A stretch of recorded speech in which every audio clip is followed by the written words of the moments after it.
Now, do you recall when Abraham had that conference with God, or with the angel, which was God, and over Sodom and Gomorrah?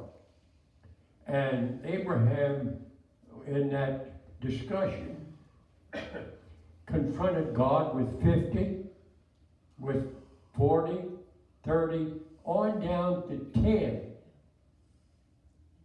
And God said, yes, if there were 10 righteous people there, he would spare them.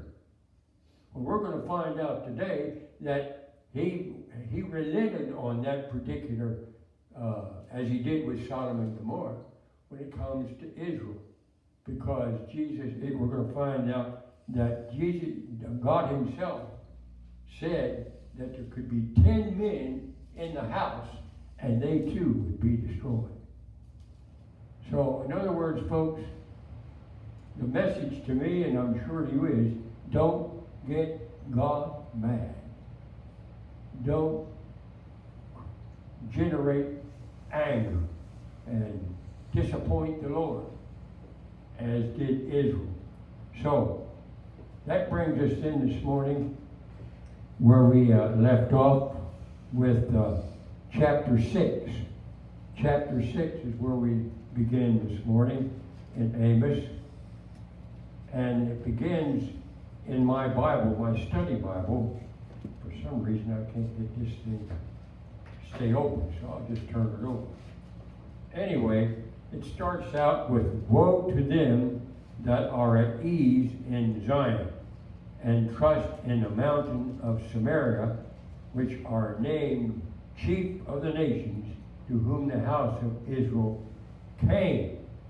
Now, that first phrase has a lot to say about what is impending, what is coming upon the people of the north.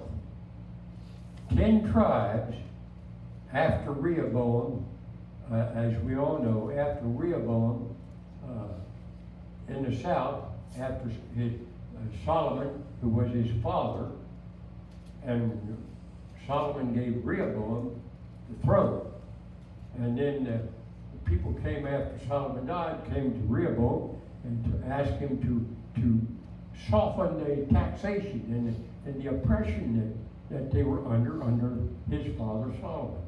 And of course, it said that Rehoboam, I'm paraphrasing, Rehoboam, he went to the older people in his court and asked them, and they agreed. The older counselors agreed that he ought to lighten the load, the burden on the people. But then after he went to them, he went to his friends who were younger, much younger in the council and his advisors, and went to them and asked them what he should do. Well, they said, well, you're going to need to go and tell them that your oppression or your lightning is going to be as equal to that little finger. In other words, he's going to increase the burden. He's going to increase the burden even greater. And so as a result of that, that's what split the north from the south. 10 tribes went north under Jeroboam, and 2 tribes stayed in the south under Rehoboam. So that's where the split was. And then, of course, they lived separately and so forth and so on. But what I'm getting at is that first phrase, woe to them that are at ease in Zion and trust in the mountain of Samaria. So Amos is not only directing his words toward Israel in the north, where the capital was Samaria, but also when he uses the word Zion. Now, do you folks know when the word Zion is used in the Old Testament, which part of the nation of Israel is being referred to? The north or the south? Pardon me? Jerusalem. Right. That's the south. Capital where Jerusalem is. And so Amos here was directing his prediction, his message to both the north and the south. Just like in our own nation years ago in 1860 or 59, when we had a little bit of a division in our own country. Remember that? We had a north, we had a south. And the outcome of that was, they said slavery, but actually it had a lot to do with economics too, if you really go into history of it all. But anyway, that particular phrase, woe to them, woe to them. Yeah, the first words of the chapter are the contents of these verses. Woe to those that are at ease. Woe means great grief, great sorrow, great doom. And so that's what Amos was trying to bring before the people there, to let them know they were displeasing or they were going against God's will. And as a result, great doom, great sorrow was coming upon them. And not only them, not only the north, but the south as well, even in Jerusalem. Maybe not as great and not as broad and so forth, but it was going to come to them both. Because later on, after the northern kingdom was led into captivity, and then later on, we find that Nebuchadnezzar came north, and he carried off a lot of people from Jerusalem to his nation of Babylonia, of Babylon. So both nations, both parts of that nation, were confronted with God's wrath, God's destruction, God's pronouncement, I should say. So there's a great addition to this where, if you turn with me, go to Isaiah chapter 4. Chapter 5. Isaiah chapter 5, there's several verses in this chapter that begins with that very word, W-O-E. Beginning with verse 8. And we read there, if you have the scripture, say amen. Amen. Okay, verse 8. Woe unto them that join house to house, that lay field to field, till there be no place, that they may be placed alone in the midst of the earth. In other words, woe unto them who are invading and taking all the land that they can get. They were interested in large amounts of land. So woe unto them. That wasn't God's plan. And then going down to verse 18, remember now, unto those who were extending their borders. Then we have, woe unto them that draw iniquity with cords of vanity. And sin, as it were, with a cart rope. What does that say to us? Can anybody interpret that? Woe to them that draw iniquity. What's iniquity? And when it talks about drawing, it's not talking about artistry. That is drawing a picture of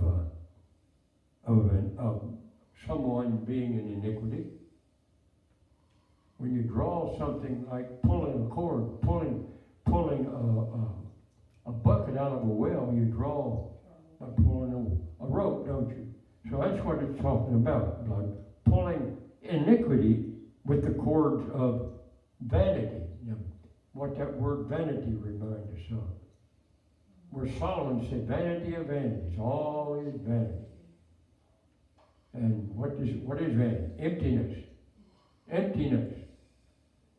So, and they were drawing iniquity with cords of of emptiness and sin, as it were, with a cart rope. Then going on to verse 20 quickly, woe unto them that call evil good and good evil, that put darkness for light and light for darkness, that put bitter for sweet and sweet for bitter. Just look at our own, compare with our own day to day as it was in this message was declared.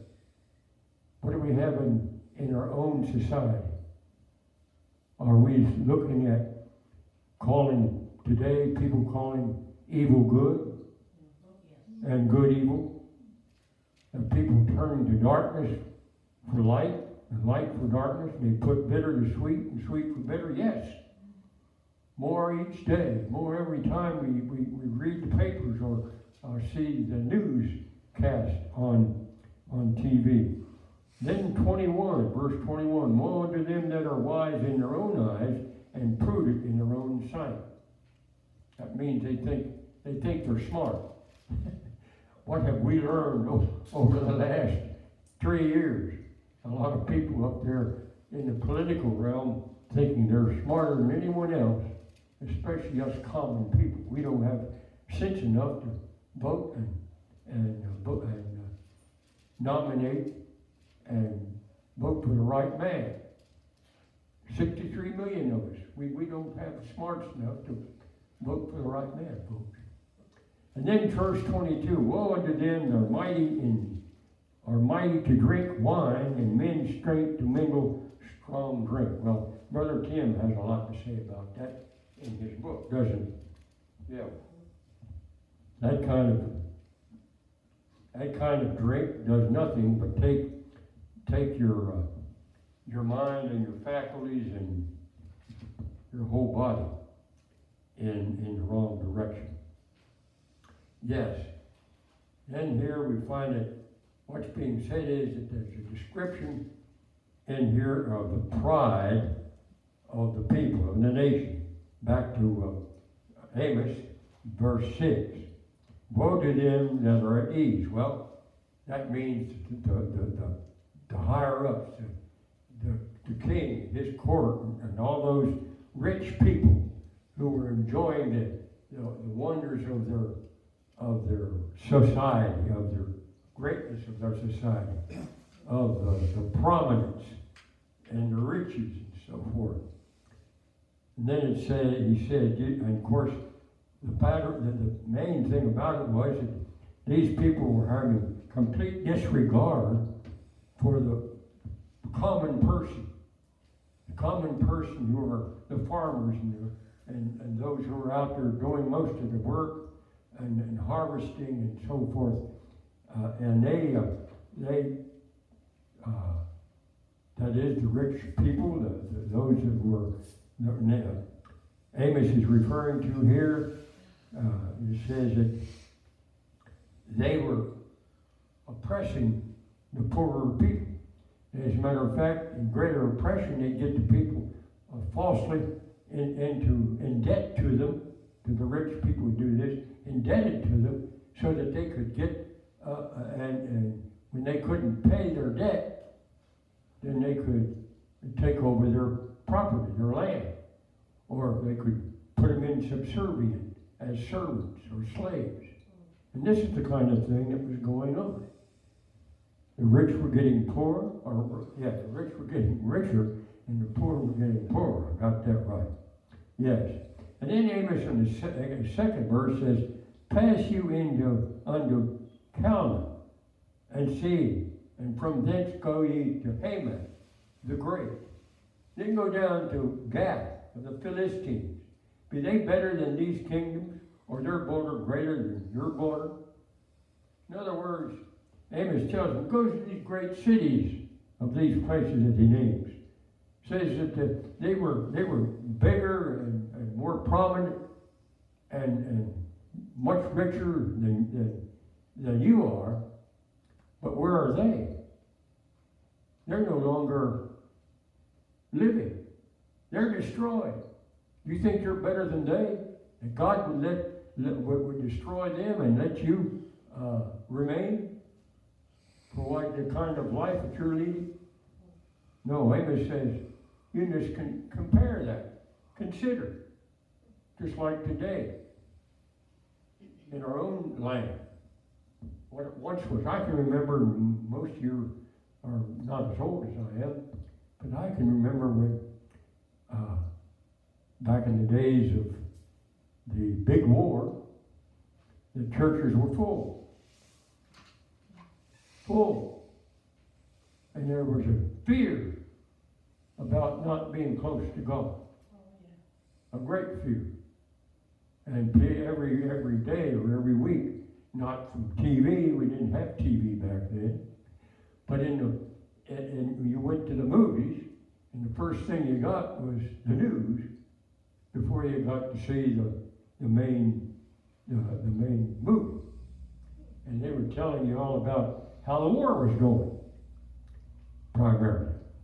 When the Allies were winning, or when Hitler and the Nazis were killing and destroying, invading, and so forth. And so back then, people had reason to fear. Just like here today, as we study this, in this circumstance with Israel, they had reason to fear, but they feared not, because they thought in their own hearts, being God's chosen, that God was going to protect them, protect them no matter what. Well, God doesn't work that way. Any more than a father does with his children.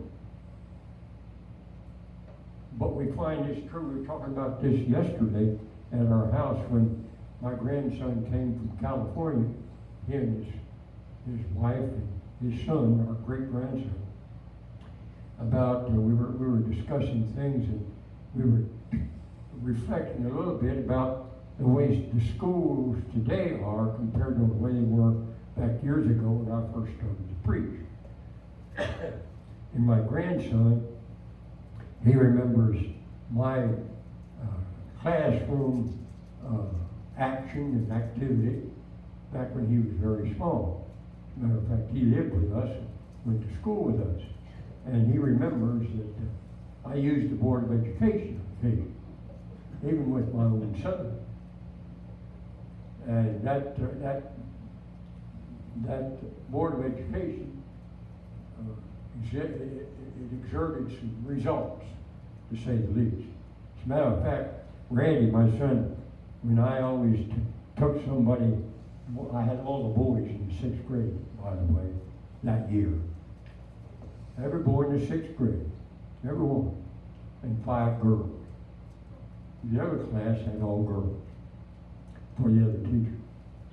So that was back when I could handle them, and I did. But today, you can't put them down anyway. You can't acknowledge them as doing something they shouldn't, or can't stand them in the corner. Nothing. No discipline, because you might injure their learning abilities. I know I learned from my dad my learning abilities, and I never forgot them. That's right.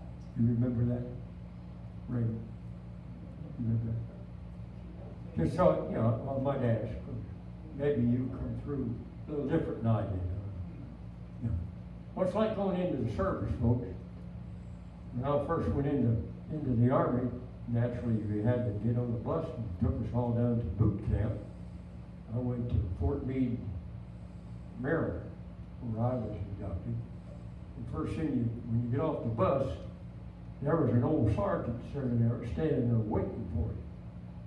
And he said, "All right, you babies, get on down here and stand up here to attention. I got a few things to say to you." And what he said, you took to heart. And if you didn't, you'd wish you had. It's called discipline, folks. And God believes in discipline, in obedience, self-obedience. And so this is where Amos had found God's message to give to the northern kingdom. Because of their disobedience and because of the many of the socialistic relationships were so completely separated, as it is even today. We got billionaires, and then we have people in California living on the street, probably even in Nashville, I don't know. So here again, we see the rich getting richer and the poor getting poorer, and I'm one of those. But I thank the Lord I'm up here today. Amen.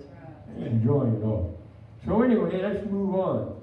That ye that put far away the evil of day and that cause the seat of violence to come near. Okay, there. In other words, what Amos is saying there, you're just putting it all aside because you think that you believe that God, no matter what, is going to take care of you. Just like they bring up the day of the Lord. The day of the Lord. You know what the day of the Lord back in the time of Israel, they thought that there was going to be a great day when God was going to intervene and return all of the land and all of the power and so forth to them. God was going to do a great thing for them. Instead of the day of the Lord, when God in reality was going to come and bring destruction. That was the real day of the Lord. That was Amos was making reference to. We'll come to that later. And then it says, Amos then reminds them about the violence, about how they were treating the poor and doing the evil that they were doing. Then in verse 4, that lie upon beds of ivory and stretch themselves upon their couches and eat the lambs out of the flock and the calves out of the midst of the stall. Just like this, when they're on the beds, nothing at all confronts them. They're just laying there at ease, yawn, stretch, my goodness, yes, and lay back down. That's the image that Amos is portraying here. I mean, they were just having an ease, wonderful, pleasurable life. Eat, drink, and be merry. Yeah, pardon me? Eat, drink, and be merry. Yeah, eat, drink, and make merry, or be merry. But anyway, yes. And then down on the 5th verse, we have they chant, or that chant to the sound of the viol and invent them to themselves instruments of music like David. Well, they not only played the instruments, they even invented more instruments to be able to bring great astonishment and great impress. They wanted to impress the people, and they wanted to impress one another, and so that's what they were doing, and they were doing this great music, or at least chanting these great songs and so forth that would impress the populace, especially in their ritualistic worship and so forth, and much as it is even today.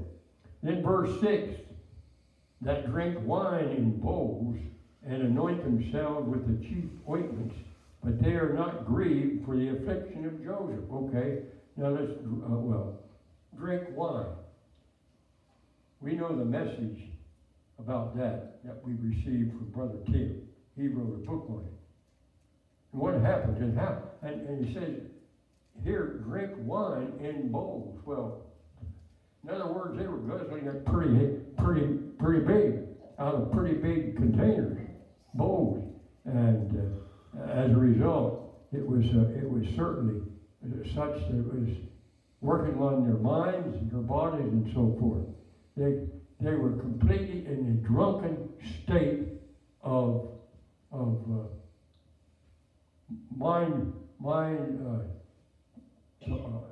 impending drugs is what I'm trying to say, thinking about. Yes. And then it says, and anointed themselves with chief ointment. In other words, they wanted to smell good as well. Yeah. They wanted to make sure that the fragrance of them was going to be attractive. Going to be attractive. How many of you women put on perfume?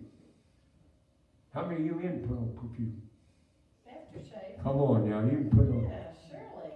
You don't. I buy that for Tim all the time. I put on aftershave, don't you? You know. Yeah, underarm. Yeah, that's Some right. people's allergic. Okay, I'm wondering about that. Yeah. Yeah. Okay. But they are not grieved for the affliction of Joseph. Or what was Joseph's affliction? Remember? Sold into slavery. Okay. Potiphar's prison. Okay. First, his brethren, his own brothers, sought to kill him. Mm-hmm. Yeah. And they didn't, according to Reuben, he saved him, went back and or at least had them put him in a ditch.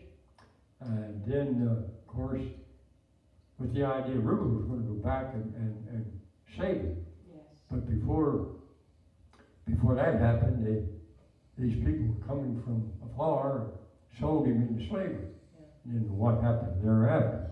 So what Amos is referring here to in the affliction of Joseph, that they themselves should remember how their forefathers, in the case of Joseph, was afflicted, and that what he had to suffer because, or no, what he had to suffer before he became a great man in the government of Egypt. So he was telling them, you need to remember the affliction of Joseph. Then verse 7, therefore now shall they go captive with the first that go captive, and the banquet of them that stretch themselves shall be removed. Now it becomes the time for things to change. Things have changed. Who is that alluding to? Therefore. Now always remember, when you got the word therefore, there's always something before that has the word therefore in front of it. That means from what Amos was saying about in verse 6, what was going to happen or what they were not grieving over, then he says, therefore now, because of that, now shall they go captive with the first that go captive, and the banquet of them that stretch themselves shall be removed. Well, who is that talking about? Anyway. The rich people. The rich. Those who are laying in the beds, couches of ease. Mm-hmm. They're the first ones going to go into captivity. They're going to be led off and become slaves. Yes. They're going to be the first to go into captivity. And then the banquet of them stretched themselves shall be removed. Okay. Then we come down to the rich. The first is probably the nobles, the ones who are in power, like the Congress. They would be the first to go into captivity. Then you come down into the rich. Then they would be removed from their banquet halls, from their gatherings together, and they themselves shall be removed. They're going into captivity. Then verse 8, the Lord God hath sworn by himself. In other words, this is going to happen. And how do they know? How does Amos know it's going to happen? But God himself hath sworn by himself. In other words, God said it, you better believe it, because it's going to happen. That's what he is saying. Yes.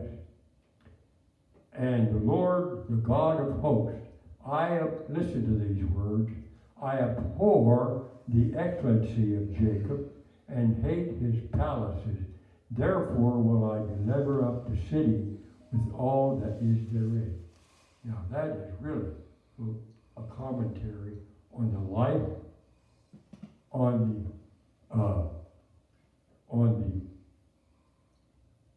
the disobedience, the sin of the people. For God to even come out and say that upon his own people, that he adopted as his chosen, And they had become so enamored with luxury, with riches, disobedience, sensual sins, even in their religious practices. God says, I abhor the excellency of Jacob.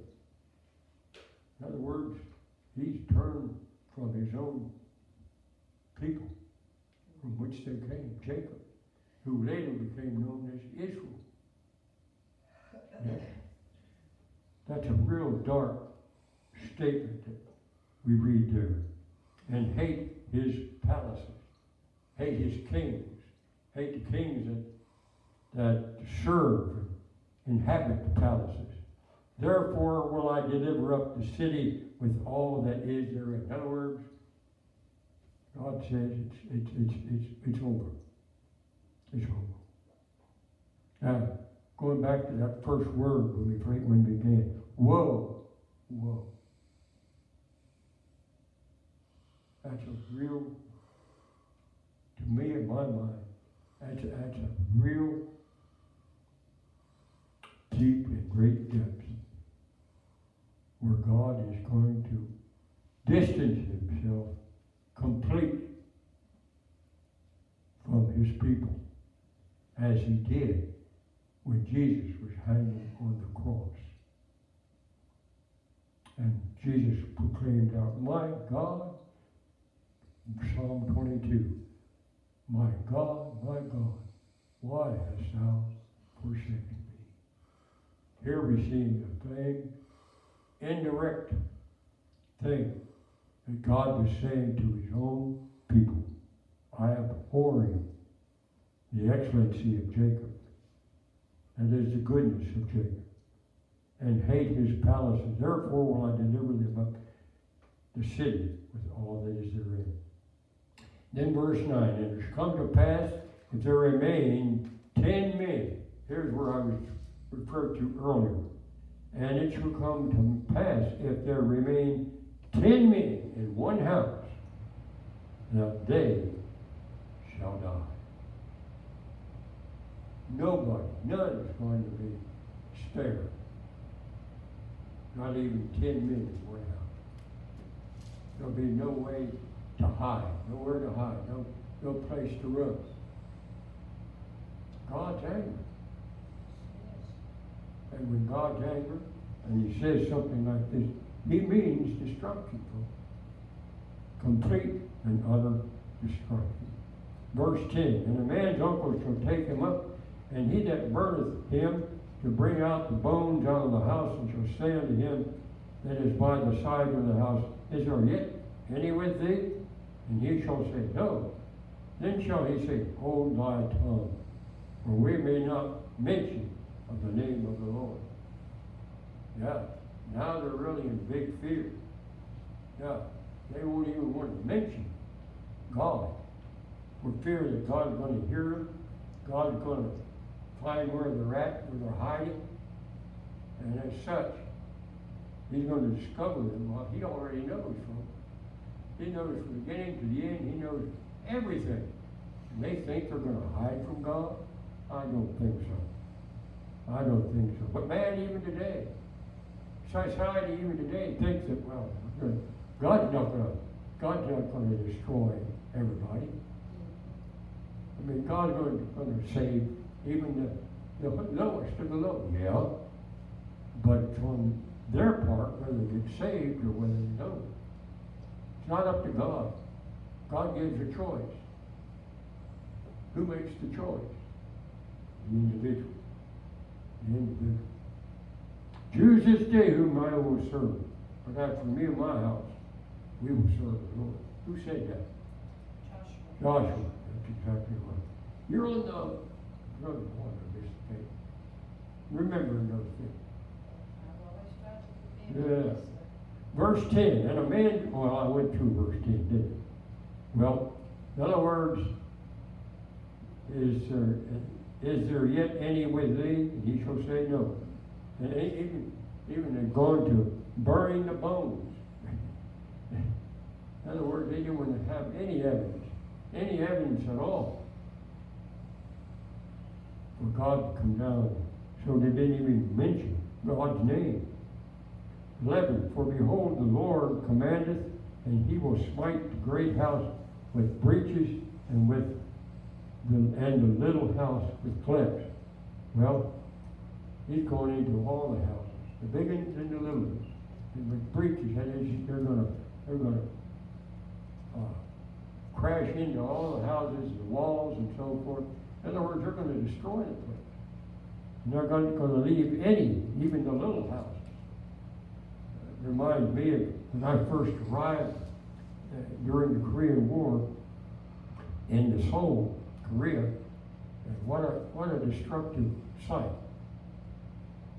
A real destructive sight. And people were living in shacks on the street, little kids running around just looking for something to eat. I mean, it'd break your heart. But that's the kind of results that's going to happen, and it's not because God hated them. As any good parent, he's trying to save them. Save them from who? From him? No, from themselves. Yeah. Okay. And it goes on to say, for behold, the Lord commandeth, and he will smite the great house with breaches, and the little house with clefts. In other words, they're going to invade and break into all the holdings and the places where they live. They're not going to let anything stand. Shall horses run upon the rock? Verse 12. Will one plow there with oxen? For ye have turned judgment into gall, and the fruit of righteousness into hemlock. What's gall? It's a drink that's bitter. Pardon me? Is it a drink that's bitter? A bitter drink? That's what they tried to give to Jesus. Remember that? When he was hanging on the cross? They tried him to take and drink some gall, which was a bitter drink. Type drink? Yeah, yes, like a vinegar type drink, which really doesn't taste all that good. My wife, she likes when she makes greens, spinach and stuff like that, pour a little vinegar on it, makes it taste better. Yeah. So, but that's not the goal, because there's other things mixed with it that makes it taste bad. And so that's what it's talking about it having to drink that. See, where was I? Verse, yeah. Shall horses run upon the rock? Well, horses, it's dangerous for horses to run on rocks, because they can easily slip and fall. You fall with them, I tell you. So that's a dangerous thing. Can horses run on the rocks? Well, one plow with an oxen? Well, they did back then, I guess somewhat, but when I was on the farm, we used horses, not oxen. Because you could more or less direct the horse much better than you could the oxen, primarily. And so Amos says, well, can you do that? For ye have turned judgment into gall, and the fruit of righteousness into hemlock. Now, what's hemlock? I know our house is made out of that. What's that? Our house is made out of hemlock. Your house is made out of Yeah, those wide logs are hemlock logs. hemlock tree. Trees. Hemlock tree. Where do they come from? Anybody?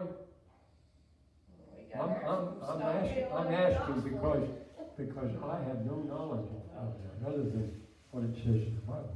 Do you know anything about the hemlock tree? Really? No. Well, anyway, Amos does, because he's referring to it, and God does too. Evidently, the fruit of righteousness in the hemlock. So evidently, the tree or what comes from it is grown, but he's making reference here that the fruit of righteousness in hemlock, where it must be very hard. Well, Yeah, very hard. yeah, And so as a it shows result, for some reason. the righteousness, like when he said back earlier, turning it into stone, where hemlock, being so hard, would block the righteousness that you should have or have in your heart, is what I think he perhaps is saying. Then 13, ye which rejoice in a thing of naught, which say, have we not taken us horns by our own strength? Well, I'm remembering of, I can't remember one king or one prophet or priest, but he ran into the temple and took hold of the horns of the altar in order to escape or to hold on to the throne, I guess it was. I can't remember the full story about the incident. But other than the fact, the horns of the altar was something that stood up and they held on to in order to hold to their faith and to their relationship with the Lord. I believe that's what it was. Brother Tim would have more to say on that. Yes.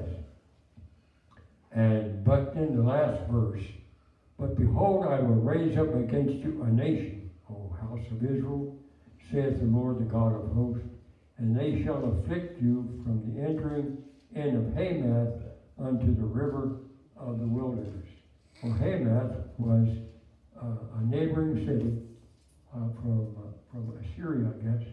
And of course, the wilderness river was the Nile River in Egypt, in the wilderness. And that's the river he was referring to. And they would be afflicted from one edge to the other, even to the wilderness from which they came.